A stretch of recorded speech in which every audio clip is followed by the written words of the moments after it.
All right. So with the market shifting and marketing ad spend going up and essentially values going down, real estate wholesale investors like myself have fallen into the predicament, whether I advertise specifically to certain counties or I go nationwide, you know, how do you go about it? Because you already have some contacts in your specific markets that can help you move properties, wholesale properties. And so that's an asset you don't necessarily want to go and lose, right? And so in my case, we focus mainly in different Texas markets.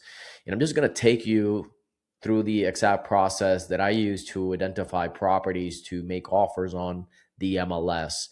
Now, I've been a big proponent of off market paper lead generation. I still believe in it, I still use it. The thing is, when a down market hits, you can't really afford paying the same amount of dollar per lead.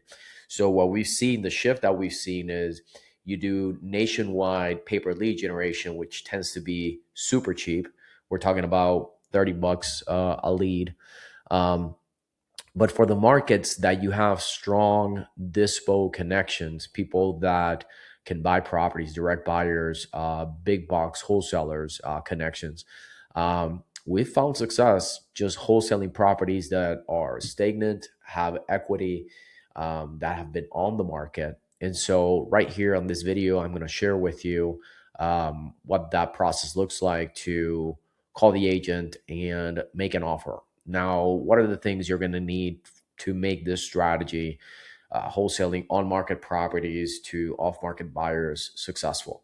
So, the first thing is you're going to need some strong boots on the ground. If you are starting from scratch, I recommend you reach out to big box wholesale brokerages. I'm not going to say any specific ones because some people hate a few of them. But I would say that they're really good as a wholesaler to sell properties through. I've bought properties and I've sold properties through them. It varies by agent, but they're really good relationships, and I vouch for them, right? But again, it depends on the agent that you're working with. So I would call all the big box wholesale brokerages in your market, right? Build a relationship with the acquisitions agents because they can serve as your boots on the ground and let you know exactly where they need to be at so you can confidently even make no option period offers. Now, the second piece is while you work up that network and those specifics and, find a really good dispo boots on the ground partner, um, I would go ahead and get the state promulgated contracts. Okay. The state promulgated contracts. Get used to them, get familiar with them, build a template with them for you to be able to send a written cash offer contract to these agents. Because if it's in writing, they have to present it, right? It's not really an option. Now, the third piece is being able to identify properties that have been sitting on the market. And here's exactly like our filters. So I've got a residential single family, 3 bedroom, 2 bath, more than 1,000 square feet, a year built, older than 1995. The MLS status should be active. Okay, days on the market above 60. Listing price, you want to stay below the median of your market. That's where most properties trade and wholesale because you could, your end buyer could rent it, they could flip it.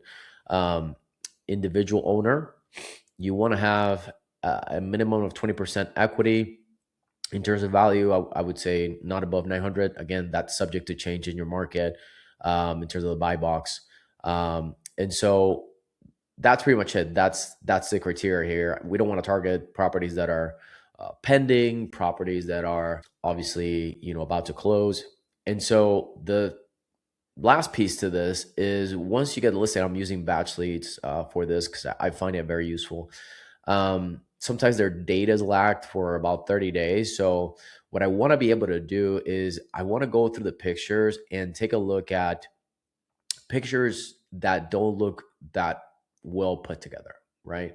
So for example, this one right here, I see that the car is like in the picture. That's not necessarily, a great picture, right? So the car's in the picture, the grass is tall, there's like a dog, in the listing. And so that tells me that this could be either an amateur listing agent or a distress situation.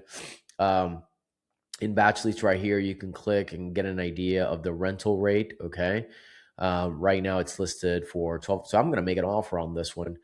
And so sometimes it tells you here, once you save it to a list, it gives you like a ranking, but that's not something that I really use. And so over here in the MLS section, you can see it's been listed for a long time. Um, and it gives you the agent contact information. So the I'm not gonna bank on the listing agent picking up my call. I'm not gonna bank on uh, like me convincing them. I'm just gonna go ahead and submit the offer in writing and give them a call. Now you can give them a call. They're typically not gonna say like the lowest that the seller will go, but the way that we like to approach it is we say, hey, here's the offer that we can make, no option period, no inspection period, based on the pictures and what we see. Obviously you can call them and get more data, but we want to go in aggressive, and we go aggressive and we go low. The intent is for them to counter. If they counter, then we would add an inspection period, right? But if you're getting it at such a good deal that it's a no-brainer, that's the difference, right? And so for you guys that, maybe don't have marketing budget, perhaps you don't understand Facebook ads, perhaps don't feel like risking money in pay per lead and stuff like that, this is the approach I would take and that we're taking and adding on to our marketing channels. Is just literally building relationships with big box wholesale brokerages that can serve as our dispo boots on the ground that doesn't cost any money. You can literally call them and build a relationship with those acquisitions agents. And then run the right filters for on-market properties that are just sitting ducks. And if they have equity, right? If they have equity and they're sitting ducks, and you see that the listing is struggling, and you speak with the agent, the person's motivated, you just make the offer, you start the conversation. And it's going to take about, I would say, probably around 30 to 40 offers. That's what I've been seeing. 30 to 40 written offers to actually get a deal. Now, you're probably not going to get the huge spreads, right? The huge $30,000, $40,000 deals. I'm not saying it's impossible, but at least we haven't seen it. It's probably less likely because you have a middleman in their ear. But a lot of these closings that we've been doing is just about timing. Sometimes the sellers had reached out to us in the past, not always, but in the past, they had reached out to us via off-market inbound lead generation. They said no to our cash offer. They went on market. They tested on market. It did not work out. They circled back and they're like, just take it, right? And so just like those, there's many of them that you don't necessarily have in your database. And so if you get in the habit about making 5 to 10 offers a day on these in writing and putting it forward with these agents, having these conversations, you will get a deal. So I invite you to test this out. Let me know what sort of questions you have in the comments. Check the resources that we have, and we'll see you on the next video. God bless.